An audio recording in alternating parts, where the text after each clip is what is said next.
सबसे पहले आपको 5 साल के युद्ध की जो 5 बड़ी बातें हैं वो बताते हैं। पहली बात तो ये कि 3,25,000 रूसी सैनिकों की मौत हुई। CSIS का डेटा ये कहता है, आप सोचिए कितनी भारी संख्या में सैनिकों की जानें गई हैं। हालांकि इसमें एक और सबसे बड़ी बात, और ये दूसरी बड़ी बात है कि यूक्रेन के 1 लाख सैनिक हताहत हो चुके हैं।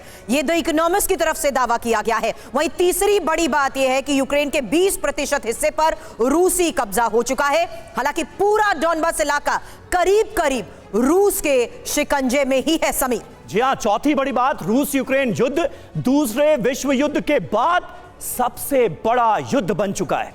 आप सोचिए। पांचवी बड़ी बात कि युद्ध विराम के लिए 7 से 9 दौर की बातचीत हो चुकी है, लेकिन नतीजा कुछ भी नहीं निकला। नतीजा पूरी तरह से सिफर रहा और यह जंग 5वें साल में प्रवेश कर चुकी है। 22 फरवरी, सुरभि बहुत अच्छे से मुझे याद है, 22 फरवरी 2022 को इसी स्टूडियो से हमने जब पहली बार अपने दर्शकों को यह खबर दी थी कि जंग होने वाली है, उस वक्त शायद कई लोगों को यकीन नहीं हुआ था, लेकिन 2 दिन बाद ही 24 फरवरी को यह जंग शुरू हो गई और देखिए आज तक जारी है।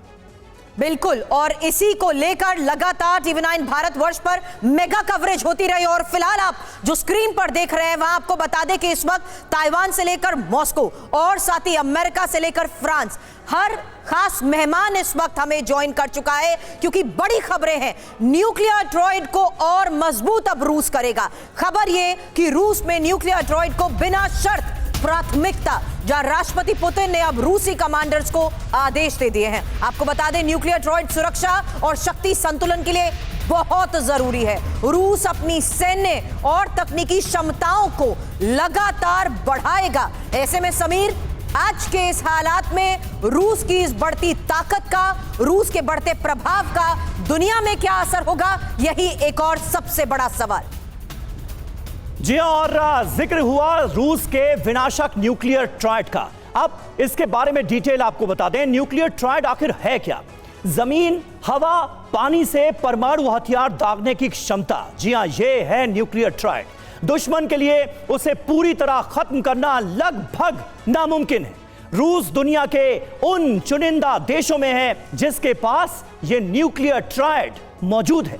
हालांकि रूस की जमीनी परमाणु ताकत को समझिए, जहां intercontinental ballistic missile RS-24 yards और टोपोल M जैसी मिसाइलें भी हैं। हालांकि रूस की समुद्री परमाणु ताकत में भी बड़े इजाफे समीर हुए हैं। जी हां, पनडुब्बी से दागे जाने वाली बुलावा मिसाइल, इसमें सबसे पहले इसका नाम आता है। सेकेंड स्ट्राइक कैपेबिलिटी का यह मुख्य आधार है। रूस की हवाई परमाणु ताकत के बारे में भी आपको बता दें, Tu-160, Tu-95 जैसे तमाम स्ट्रेटेजिक बॉम्बर्स रूस के पास मौजूद हैं। परमाणु बॉम्ब या क्रूज मिसाइल ले जाने में यह पूरी तरह से सक्षम है। हालांकि समीर, सवाल यही कि आखिर क्यों जरूरी है न्यूक्लियर ट्रायड? अगर एक सिस्टम नष्ट हो जाए तो दूसरा जवाब दे सके। देश की सुरक्षा और शक्ति संतुलन बनाए रखने के लिए यह बेहद जरूरी है। समीर बिल्कुल, और हमारे साथ तमाम खास मेहमान मौजूद हैं और मनीष झा तेल अवीव से हमारे सहयोगी हमारे साथ हैं ही। लेकिन शुरुआत मनीष मैं आपसे ही करना चाहूंगा। आप भले ही इस वक्त तेल अवीव में मौजूद हैं, लेकिन रूस यूक्रेन जंग को इन 4 सालों में लंबे समय तक आपने कवर किया। क्या कोई आसार हैं? जो इतनी बातचीत हो रही है बीच बीच में, उसका तो कोई नतीजा निकलता हुआ हमने देखा नहीं। आज भी हम देख रहे हैं, जब 4 साल पूरे हो चुके हैं, 5वें साल में जंग प्रवेश कर गई है, तब भी इतना बारूद बरस रहा है मैदान जंग में। यह जंग क्या अंतहीन हो चुकी है? देखिए, इजराइल को अब दुनिया का दूसरा जंग का मोर्चा कहा जा रहा है। और यहाँ से जब मैं रूस यूक्रेन जंग को याद करता हूँ, क्योंकि लगभग सभी युद्ध के मोर्चे पर मुझे जाने का मौका मिला था, तो इसे मैं इस रूप में याद करता हूँ कि भारत पाकिस्तान के युद्ध में को लेकर एक फिल्म बनी थी बॉर्डर, और जिसका गाना था कि जंग तो चंद रोज होती है लेकिन ज़िंदगी बरसों तलक रोती है। रूस यूक्रेन युद्ध के मामले में तो चंद रोज नहीं, कई साल लग गए। लेकिन आपने बिल्कुल सही कहा कि अभी ये अंतहीन लगता है। ऐसा ऐसा लग ही नहीं रहा कि आने वाले कई साल तक ये जंग रुकने वाली है, क्योंकि दोनों पक्ष में से कोई हार मानने को या पीछे हटने को तैयार ही नहीं दिख रहा है। सबसे बड़ी बात है कि इस दरमियान मैंने खुद अपनी आंखों से हजारों सैनिकों के शव देखे, लाखों लोगों को बेघर होते हुए, बर्बाद होते हुए देखा। शहर दर शहर मैंने देखा कि किस तरीके से उनका नामो निशान मिट गया। मारियोपोल जैसे बेहतरीन शहर को, जो इंडस्ट्रियल शहर था, उसके एक एक ईंट पर तबाही के वो निशान मैंने देखे थे कि पूरे के पूरे शहर में कोई एक जगह ऐसी नहीं थी जहां से खड़े होकर आप कह सकें कि यहां पर आप चाय पी सकते हैं, कॉफी पी सकते हैं। क्रीमिया का पुल हो, काकोबका का डैम हो, नॉर्थ स्ट्रीम गैस पाइपलाइन हो, सेवेस्तोपोल में वॉरशिप का डूबना हो, इन सब का मैं खुद गवाह रहा। लेकिन एक बात तो है कि इस युद्ध में फायदा किसको मिला? फायदा मिला सिर्फ अमेरिका के जो मिलिट्री इंडस्ट्रियल कॉम्प्लेक्स को और उन नेताओं को जिन्होंने वॉर के नाम पर अपनी शुक्ला सर के पास, जो कि मॉस्को से हमारे साथ हैं। विनय सर, स्पेशल ऑपरेशन कहते हुए इस युद्ध की शुरुआत, लेकिन क्या हासिल हुआ, यही सबसे बड़ा सवाल, क्योंकि ये अब 5वें साल की शुरुआत हो चुकी है सर। जी हाँ, बात ये है कि बहुत आसानी सब लोग सोचते थे कि बड़े जल्दी खत्म हो जाएगा, पर ये देखिए यहाँ पर ये लोग कल एक कमेंट्री सुना था टीवी पर, उन्होंने कहा कि ये गृह युद्ध है एक्चुअली, क्योंकि यूक्रेनी और रूसी एक ही जात के लोग हैं। थोड़ा फर्क है, जैसे बिहारियों में और उसमें हरियाणवी में उतना ही फर्क है। इसलिए ये कहते हैं कि ये गृह युद्ध है। इस गृह युद्ध में भारी शक्तियां शामिल हो गई हैं। उदाहरण दिया गया जब 1917 में यहाँ रिवॉल्यूशन हुआ था, उस टाइम भी गृह युद्ध में बाहरी फ्रांस, ब्रिटेन वगैरह शामिल थे, इधर पश्चिम में और उधर। तो ये एक तरह से रेपिटेशन है, इसे बहुत कहना बड़ा मुश्किल है। सही बात है, सही बात है, बिल्कुल बिल्कुल सही बात है सर। और पूर्णिमा नाथ जी भी हमारे साथ मौजूद हैं, अमेरिका से हमें ज्वाइन कर चुकी हैं। पूर्णिमा जी, अमेरिका को सबसे बड़ा जिम्मेदार माना जाता है इस जंग के लिए। जिस तरह से अमेरिका ने यूक्रेन को शुरुआती दिनों में सपोर्ट किया, लेकिन आज की तारीख में जब डोनाल्ड ट्रंप खुद ये कहते हैं कि वो जंग के खिलाफ है, डोनाल्ड ट्रंप के हाथों को पीछे खींचने के बाद भी यह जंग लगातार जारी है। और तो और जब जब अमेरिका पीछे हटता हुआ नजर आता है, यूक्रेन के साथ खड़ा हुआ यूरोप नजर आता है, अमेरिका पर दबाव बनाता है यूरोप नजर आता है, तो क्या फिर आपको भी नहीं लगता कि यह जंग अभी खत्म होने वाली, लंबी चलेगी? देखिए, पॉलिटिकल सिचुएशन है ना यूरोप का, it's the same thing. European leaders also उनके लोगों को ब्रेन वॉश करके रखा है कि रशिया सबसे बड़ा खतरनाक एनिमी है। उनके लिए एक एनिमी तो रखना पड़ेगा ना, नहीं तो नेटो का एक्सपेंशन आप कैसे बोलोगे कि justified enough for them to keep funding. तो similarly NATO was an US led institution at the end of the day. आज प्रेसिडेंट ट्रंप ने ये तो नहीं बोला कि मैं छोड़ के चले जाऊंगा, वो बोल रहे कि तुम 5% दो। तो बेसिकली वहां पे फंडिंग आ रही है, और eight the end of the day America को क्या जा रहा है? America is also trying. बातें तो यही होती हैं कि अमेरिका सिर्फ और सिर्फ ये चाह रहा है कि उसकी डिफेंस लॉबी खुश रहे डोनाल्ड ट्रंप से, और वो खुश है। सर्टेनली आपने देखा है व्हाइट हाउस में एक फोटो भी लगाया हुआ है पुतिन के साथ। वेदर इट्स रिपब्लिकन हो या डेमोक्रेट हो, किसी को ये पसंद नहीं आ रहा है, लेकिन कोई कुछ बोलेंगे नहीं, क्योंकि यहाँ पे डिफेंस जो एक इंडस्ट्री है, वॉर इंडस्ट्री जो है, ये प्रॉफिटेबल इंडस्ट्री। आपके एआई समिट में भी ये लॉकहीड मार्टिन पहुंच चुका था इंडिया में, जितना मुझे इंफॉर्मेशन है।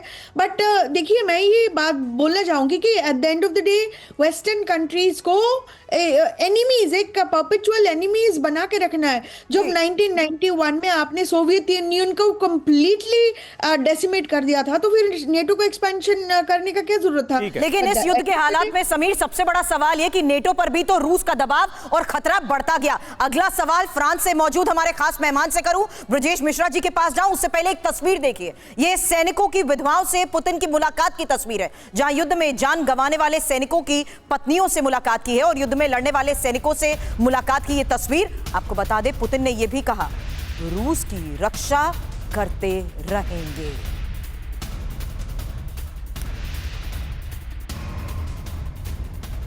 लाखों की संख्या में सैनिकों की जानें जा चुकी हैं और अभी भी ये सिलसिला लगातार जारी है और युद्ध रुकने के कोई आसार नहीं है। कितना दुर्भाग्य है। रूस के तातरस्तान में देखिए हमला हुआ है, तेल पाइपलाइन में लगी है आग, यूक्रेन से आया अटैक ड्रोन।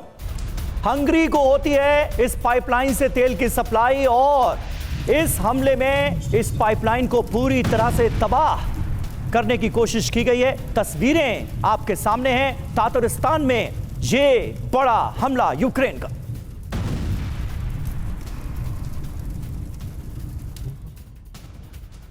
अब रूसी MI-28 हेलीकॉप्टर का एक्शन। बड़ी खबर यह कि यूक्रेन पर मिसाइलों से हमला हुआ। MI-28 में सवार होकर रूसी सेंटर फोर्स का यह अटैक है और यूक्रेन के ड्रोन यूनिट पर हमला।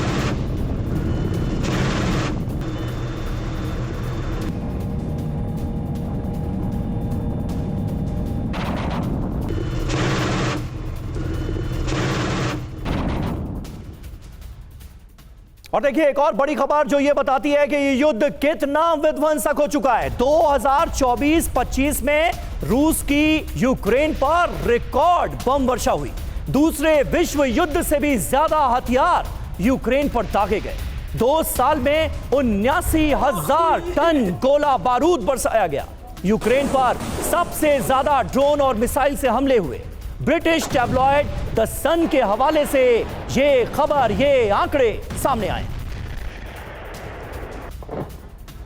हालांकि रूस की यूक्रेन पर विध्वंसक बम वर्षा की एक डिटेल जरा गौर से सुनिए, क्योंकि ये 2024-25 में रूस ने 79,000 टन बम, मिसाइल और ड्रोन बरसाए हैं। हालांकि रूस ने यूक्रेन पर 2 साल में दूसरे विश्व युद्ध से भी ज्यादा बम गिराए हैं। समीर जी हां, सिर्फ 2025 की बात की जाए तो रूस ने यूक्रेन पर 40,000 टन हथियार दागे। शाहेद ड्रोन, इस्कैंडर मिसाइलें, किंजल मिसाइलें, इन सब का ज्यादा से ज्यादा इस्तेमाल किया गया और ये मिसाइलें बहुत घातक हैं। हालांकि 2024 और 25 में ही 40,000 से 60,000 तक फैब ग्लाइड बॉम्ब गिराए गए हैं। इन हमलों का निशाना बिजली घर, ऊर्जा ढांचे और रिहायशी इलाके रहे। वहीं 2025 में यूक्रेन में लगभग 19,000 एयर रेड सायरन अलर्ट भी बजे हैं। रिपोर्ट्स में बड़े दावे हो चुके हैं, हकीकत भी यही है। ऐसे में ब्रिजेश सर, एक सवाल आपसे कर रही हूं। खास मेहमान फ्रांस से इस वक्त हमारे साथ है। जेलेंस्की ने पिछले 24 घंटे पहले यह बात कही, युद्ध का विस्तार जिस तरीके से हो रहा है, पुतिन को रोकना मुश्किल है। और जिस तरीके से सर पिछले 4 साल में हाई वैल्यू टारगेट्स हिट हुए हैं, यूरोप पूरी तरीके से उसकी चपेट में रहा है और रूस का और यूरोप का बढ़ता तनाव ही एक सबसे बड़ा सवाल खड़ा करता है कि क्या अब यूरोप पुतिन के निशाने पर है। Good morning everyone. Morning sir. देखिए, मैं जब ये वार स्टार्ट हुआ था तो मैं सेम डे सेशन ज्वाइन किया था। मेरा खुद भी ओपिनियन था कि शायद ये वार रसिया के सामने यूक्रेन कुछ भी नहीं है, शायद हार्डली 1 हफ्ते में क्लोज हो जाएगा, लेकिन एक्चुअली ऐसे हुआ नहीं। उसका 2 रीज़न था। एक रीज़न ये था कि रसिया, इसमें यूक्रेन लगता था छोटी कंट्री है और रसिया के लिए कुछ भी नहीं है। प्रॉब्लम क्या है कि सभी पहले ने बोला कि यूएस का प्रॉब्लम है, यूएस इसके पीछे राजी है, मतलब मेन कल्पिट है या यूक्रेन या यूरोप मेन कल्पिट है। मेरे हिसाब से यूक्रेन खुद ही इसके लिए मेन कल्पिट है, क्योंकि यूक्रेन खुद डिसाइड नहीं कर पा रहा था कि वो यूरोप के साथ जाए, यूरोप का डिसीजन मेकर करे या यूएस को इन्वॉल्व करे पीस के लिए। हॉनेस्टली बताओ, यहाँ 4 साल के बाद जो ठीक है पॉलिटिकल सपोर्ट यूरोप का है यूक्रेन के साथ, बट जो इमोशनल सपोर्ट था यूरोपियन पीपल का वो एकदम कट ऑफ हो गया है। पहले नॉर्मली मैं देखता था कि यूक्रेन झंडे को लोग, फ्लैग को लोग अपने पास लगा के जैकेट में लगा के घूमते थे, या जो यहाँ पे एडमिनिस्ट्रेटिव ऑफिस थे वहाँ पे यूक्रेन के झंडे लगे रहते थे, उन्होंने उसको भी हटा दिया। अब आते ही वार ख़त्म ही नहीं हो रहा और कैसे यूरोप जद में आ रहा। देखिए, डिपेंडेंसी एक बहुत बड़ा मेन कारण है। आप मीडिया में आप कुछ भी देख सकते हैं, क्या रसिया यूक्रेन पे कब्जा, यूरोप पे कब्जा करेगा या डिमोलाइज करेगा। हॉनेस्टली बैक एंड में कुछ बहुत सारा डिफरेंस है। यूरोप की काफ़ी डिपेंडेंसी है क्रूड ऑयल्स एंड गैस को लेकर। क्या हमने बंद कर दिया? क्या यूक्रेन या क्या यूरोप ने स्टॉप कर दिया लेना? ऐसा नहीं है, ठीक है। डायरेक्ट रूप से नहीं किया, बट इनडायरेक्ट रूप से तो यूज ही कर रहे हैं। तो जो डिपेंडेंसी है यूरोप का रसिया चाइना से, वो नहीं खत्म हुआ है। तो जब तक आप एक साइड में आप यूक्रेन का सपोर्ट करते हैं, फाइनेंशियली ऐड देते हैं, दूसरे साइड में आप दिखाते हैं कि मैं सस्पेंशन कर रहा हूँ, बट जो सच्चाई है ये बहुत फार अवे है। तो उसका मेन रीजन है। जी सर, मैं आता हूं आपके पास। इस बीच वो इलाका, वो शहर जिसने इस जंग की तपिश सबसे ज्यादा महसूस की, यूक्रेन की राजधानी कीव, वहां से एक बिजनेसमैन कुलदीप जी इस वक्त हमारे साथ मौजूद हैं। कुलदीप कुमार जी, स्वागत है टीवी 9 पर। कीव में, पूरे यूक्रेन में इस वक्त लोग अपने नेतृत्व को लेकर क्या सोच रहे हैं? इन 4 सालों में यूक्रेन की जो तबाही हुई है, जो बर्बादी हुई है, जिस संख्या में लोगों की जानें गई हैं, उसके लिए वहां के लोग किसको सबसे ज्यादा जिम्मेदार मानते हैं आपके हिसाब से? देखिए, जिम्मेदार अगर हम सोचे कि ज़ेलेंस्की को मानते हैं तो वो नहीं मानते। सबका निशाना एक ही तरफ रहता है कि पुतिन जो है बिना बात की लड़ाई की गई है। इनके देखिए थके हुए हैं लेकिन हौसले बुलंद हैं। 4 साल हो चुके हैं, हर आदमी थक जाता है, हम लोग थके हुए हैं लेकिन हौसले बुलंद हैं।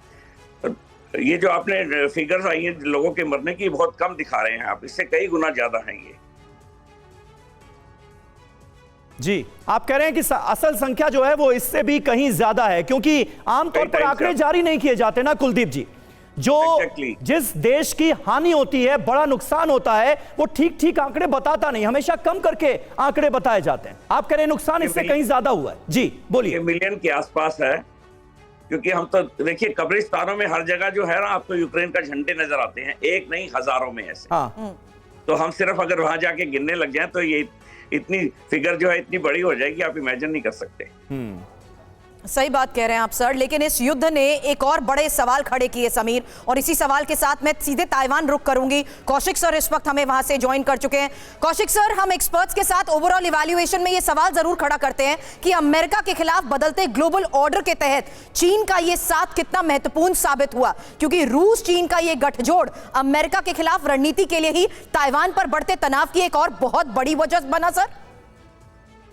देखिए, इस युद्ध में अगर अमेरिका के बाद कोई दूसरा बड़ा देश किसी फायदे में गया है तो वो चाइना ही है।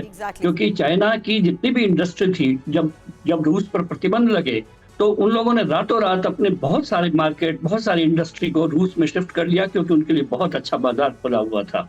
तो अमेरिका तो खुला हुआ विलन है, जो छिपा हुआ विलन है, जो इस पूरे इलाके का विलन भी है जहां पर मैं हूँ, वो चाइना है। और इस हम लोगों को ये देखना होगा कि ये जो युद्ध पैन आउट हो रहा है उसमें चाइना की अपनी रणनीति क्या है, वो किस तरह से अब ईरान का साथ देने वाला है जहां पर युद्ध के बादल मंडरा रहे हैं, और वहां पर जाकर वो किस तरह से अपने फायदे साधने वाला है। मैं आपके जो रिपोर्टर हैं मनीष झा, उनका बात का समर्थन करना चाहूंगा। और चूंकि टीवी 9 पिछले 4 साल से इस युद्ध को बहुत गहराई से, बहुत नजदीकी से एक एक करके इसकी सारी परतें उभरता रहा है, तो मैं टीवी 9 से आग्रह करूंगा कि अब इसको रूस यूक्रेन वॉर के रूप में ना बोलें। ये तीसरा विश्व युद्ध है, इसको तीसरे विश्व युद्ध के रूप में ही ऐलान किया करें, क्योंकि जिस युद्ध में 28 यूरोपीय देश, अमेरिका, चाइना, नॉर्थ कोरिया, ये सब जुड़े हुए हों, 60,000 टन जहां पर जो बात आप कह रहे हैं सर, जो बात आप कह रहे हैं, वो बहुत सारे एनालिस्ट भी यही बात कहते हुए नजर आ रहे हैं कि दरअसल ये विश्व युद्ध ही है। और तो और यूक्रेन के प्रेसिडेंट ज़ेलेंस्की भी इस बात से इत्तेफाक रखते हैं। और जब आप ये बात कह रहे थे तो हमारे साथ स्टूडियो में यहाँ पर air vice marshal OP Tiwari ji भी मौजूद हैं, वो मुस्कुरा रहे थे। तिवारी जी, क्या आप भी इस बात से सहमत हैं? अग्री करेंगे आप क्या कि ये दरअसल एक तरह का विश्व युद्ध ही हो रहा है? इनकी बात से मैं पूरी तरह से सहमत हूँ। विश्व युद्ध एक में कितने देश इन्वॉल्व थे? 7 या 8। हाँ। विश्व युद्ध, दूसरे विश्व युद्ध में कितने लोग देश इन्वॉल्व थे? 7 या 8 या 10।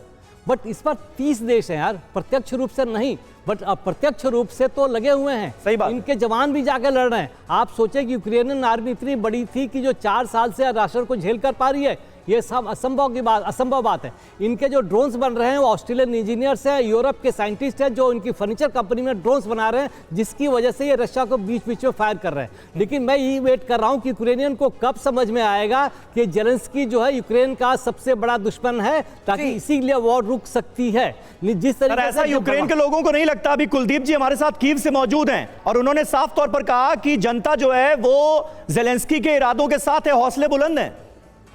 बिल्कुल बुलंद तो कहने की बात है, लेकिन जिस तरीके से हम रिपोर्ट पढ़ते आ रहे हैं कि वहां के लोग रिश्वत दे रहे हैं न भागने के लिए, आर्मी छोड़ के भागने की कोशिश कर रहे हैं। इनको पता है कि लड़ाई किसके लिए हो रही है। जो एरिया रूस को चाहिए वो रशियन स्पीकिंग लोग हैं, जहां पर 20% लोग हैं। डोनास का 20% एरिया जो अगर यूक्रेन आसानी से दे दे तो यूक्रेन की तबाही जो कीव में, ओडेसा में, बाकी जगह हो रही है, मैं श्योर हूं ये वॉर बंद हो जाएगा। बिकॉज रशिया के बस में ये एरिया नहीं होगा जो उसके सपोर्ट ना हो उस एरिया को। पहले बता इस बात को रूल आउट नहीं किया जा सकता सर कि सबके अपने अपने हित हैं। ऐसे में आगे सवाल चीन को लेकर भी करेंगे क्योंकि बीजिंग से भी खास मेहमान हमारे साथ हैं।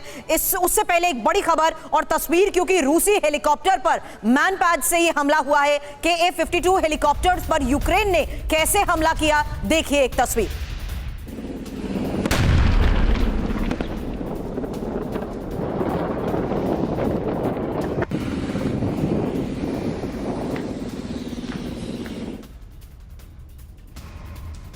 और देखिए रूसी सेना की टैंक यूनिट का युद्धाभ्यास चल रहा है। टर्मिनेटर टैंक क्रू का युद्धाभ्यास चल रहा है। ड्रिल में 5वीं गार्ड्स ब्रिगेड का ये एक्शन, तस्वीरें आपके सामने।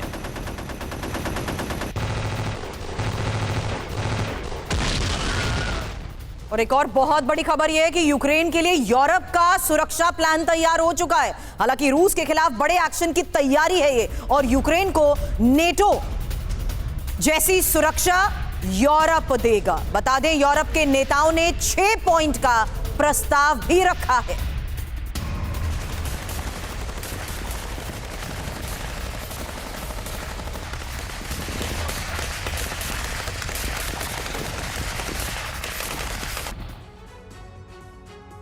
तो देखिए यूरोप का प्लान हो पाएगा युद्ध विराम, ये एक बहुत बड़ा सवाल है। 6 पॉइंट्स के सुरक्षा प्लान के बारे में सबसे पहले आपको बता दें। पहला, यूक्रेन के लिए नाटो जैसी सुरक्षा।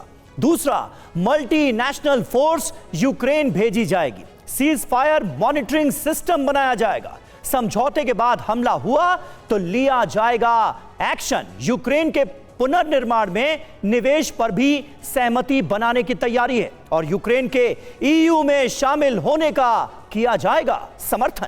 हालांकि लगातार ये साफ है समीर कि किस तरीके से यूक्रेन निर्भर करता है नेटो पर, यूरोप पर। लेकिन आज के इस हालात में क्या वाकई चीन के भी हित जुड़े हुए हैं? और चीन की चालबाजी का जिस तरीके से ताइवान से जुड़े खास मेहमान ने भी जिक्र किया, अनिल आजाद जी, जो कि इस वक्त बीजिंग से हमें ज्वाइन कर चुके हैं, क्या वाकई चीन ने फायदा उठाया दुनिया में बिगड़ते इस हालात का, जहां अमेरिका के खिलाफ और रूस का साथ उसके लिए बहुत जरूरी साबित हुआ? अनिल आजाद जी।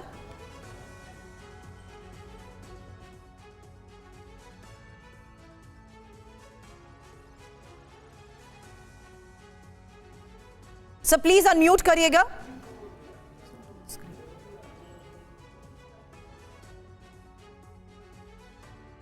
सर आपकी आवाज नहीं आ रही, प्लीज अनम्यूट करिएगा।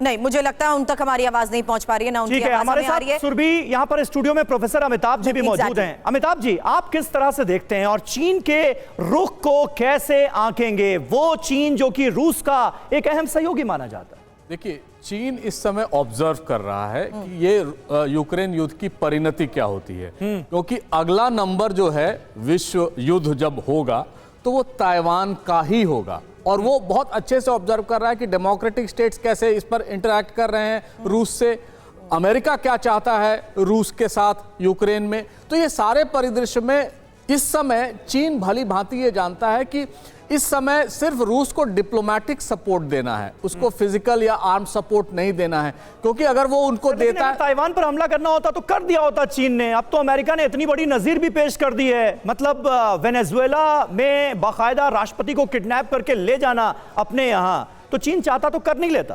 देखिए, चीन इस समय अपने इकोनॉमिक पीक पर है। वो किसी भी तरह ये नहीं चाहता है कि उसकी अर्थव्यवस्था बिगड़े। अफ्रीका में उसकी प्रेजेंस बहुत ज्यादा है, दुनिया में सब जगह 140 देशों के साथ उसका सरप्लस बजट चलता है। तो इस समय अगर आप देखें तो पूरी तरह चीन ये चाहता है कि दुनिया ये रियलाइज कर ले कि किसी भी तरह अगर ताइवान को वो जोड़ ले बिना युद्ध के, अगर वो संभव है, अमेरिका को मिला ले, रूस तैयार है, तो उस पर वो काम कर सकता है। लेकिन सर, इसी नोट पर एक सवाल आपसे, क्या चीन ये चाहता है कि अमेरिका पूरी तरीके से अलग अलग फ्रंट पर बिखरा रहे और वो उसका फायदा उठाए? बिल्कुल, चीन का इरादा बहुत क्लियर है, उसका फोकस तो है ताइवान नंबर 1, तो इसमें ईरान वगैरह को सपोर्ट करेगा जैसे रूस को दे रहा है। लेकिन उसका स्टेटेड ऑब्जेक्टिव ये है कि वो चाहता है कि अमेरिका मल्टी फ्रंट में लड़ाई करे। अगर आपके रिसोर्सेज मल्टी फ्रंट में लग जाते हैं तो आपका फोकस और इरादा टूट जाएगा, और जब ताइवान में ये लड़ाई की जाएगी चीन द्वारा तो अमेरिका का रिएक्शन उस समय अगर इतना मल्टी फ्रंट पे है तो मुश्किल लगता है। दूसरा, चीन एक और चीज़ देख रहा है, देखिए वो ये एनालिसिस कर रहा है कि एक तो ये 2 युद्ध जो हुए हैं, इजराइल हमास और ये रशिया यूक्रेन, वो स्टडी कर रहा है कि वॉर ऑफ एट्रिशन और खासकर जो कमज़ोर देश है उसकी कितनी ताकतवर है। देखिए यहाँ कमज़ोर देश आपको पता है यूक्रेन था, उसके बावजूद 4 साल तक वो टिक चुका है आराम से और वो लड़ाई करता जा रहा है, तो ताइवान भी एक तैयार रहेगा। दूसरा, वो ये भी देख रहा है कि इकोनॉमिक सैंक्शंस का प्रभाव रशिया पे या ईरान पे कितना हुआ है, तो वो भी वो देख रहा है, क्योंकि इकोनॉमिक सैंक्शंस जाहिर है लगेंगे, उसके बावजूद मेरे को लगता है इकोनॉमिक सैंक्शंस का कोई खास प्रभाव होता नहीं है। तो ये सारी स्टडी करके मेरे को लगता है उसका इंटेंट और इरादा बहुत क्लियर है, लॉन्ग टर्म में उसका ऑब्जेक्टिव है ताइवान। ठीक है सर। और देखिए इस बीच एक अहम खबर मैदान जंग से आपको बता दें, रूस के बेलगोरोद पर ड्रोन अटैक हुआ है। यूक्रेन ने लॉन्ग रेंज ड्रोन से किया है हमला, और यहां पर खास बात यह रही कि गैस डिस्ट्रीब्यूशन हब है बेलगोरोद का, जहां पर ड्रोन्स दागे गए। ये तस्वीरें भी इस वक्त आपके सामने हैं। यूक्रेन ने लॉन्ग रेंज ड्रोन का इस्तेमाल किया है इस ताजा हमले को अंजाम देने।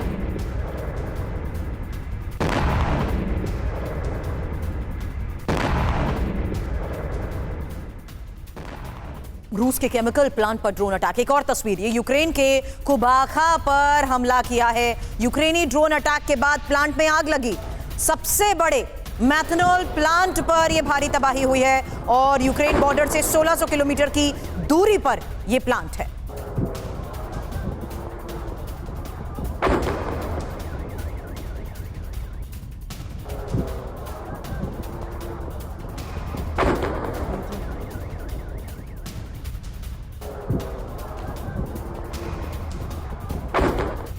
और देखिए यूरोप के देशों की जासूसी में रूस लगा हुआ है। रूस ने यूरोप में तैनात किए जासूस। सैन्य ठिकानों के पास जासूसों की तैनाती की गई है। स्थानीय नागरिकों की भर्ती कर रहा है रूस। ब्रिटिश टैब्लॉइड द सन के हवाले से यह खबर सामने आ रही है।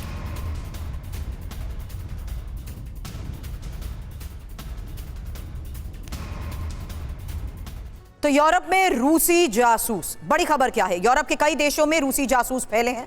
खबर यह कि सैन्य ठिकानों के पास मकान खरीद रहे हैं। रूसी खुफिया एजेंसी GRU को टारगेट मिला है, और मकान खरीदने का मकसद है जासूसी निगरानी करना। साथ ही यूरोप में तोड़फोड़ को अंजाम देने की भी साजिश।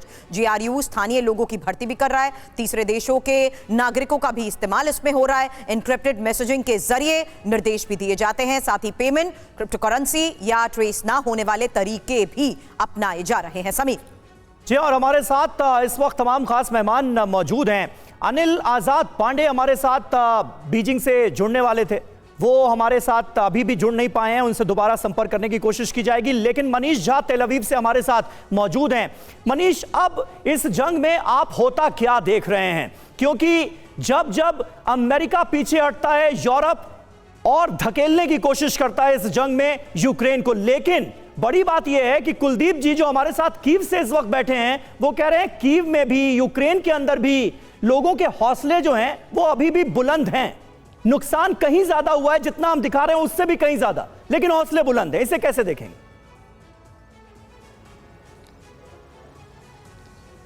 देखिए, जहाँ तक हौसले बुलंद होने का सवाल है तो सबसे बड़ी बात है कि ये बात उनसे पूछिए जिन्होंने अपनों को खोया है। वो आपको बताएंगे कि जंग की कीमत क्या होती है। कुलदीप जी से यहाँ मैं थोड़ा सा डिसएग्री करता हूँ। वो इसलिए कि 2019 में चुनाव हुए थे और 2024 में जेलेंस्की का कार्यकाल पूरा हो गया था। अगर हौसले बुलंद होते तो शायद चुनाव के माध्यम से भी पता चल पाता। तो ये कहना बड़ा मुश्किल है कि अभी क्या जनता साथ में है, क्योंकि हम सब रोजाना देख देखते हैं कि किस तरह जबरन सेना में लोगों की भर्ती की जा रही है। मैं ये नहीं कहता कि रूस में सब कुछ अच्छा चल रहा है या यूक्रेन में जो है सो सब कुछ खत्म हो गया है, लेकिन हाँ, यूक्रेन एक बहुत सुंदर सा, शानदार सा देश आज की तारीख ठीक है, में कुलदीप जी के पास मैं एक बार फिर चलना चाहूंगा। कुलदीप जी, ये बात तो है ही ना कि सबसे ज्यादा बर्बादी, तबाही यूक्रेन के शहर दर शहर हो रही है, तो लोग तो यूक्रेन के ही मारे जा रहे हैं और इस तबाही को झेल रहे हैं। तो फिर ज़ेलेंस्की ने क्या हासिल कर लिया इस जंग को 4 सालों तक लड़कर?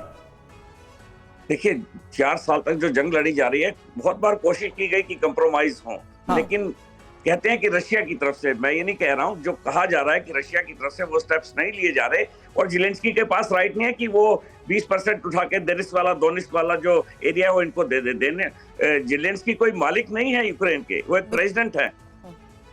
बड़ी बात आप यहाँ कह रहे हैं सर, लेकिन हकीकत यह है कि रूस बड़े स्तर पर इलाकों पर कब्जा भी कर चुका है। विनय सर, क्या वाकई अब आपको लगता है कि रूस इस पोजीशन पर आ चुका है कि वो अपनी कंडीशंस के तहत ही आगे कोई बातचीत करे? ये सवाल इसलिए भी कर रही हूं सर क्योंकि डोनाल्ड ट्रंप बहुत हद तक राजी नजर आते हैं, लेकिन ज़ेलेंस्की नहीं।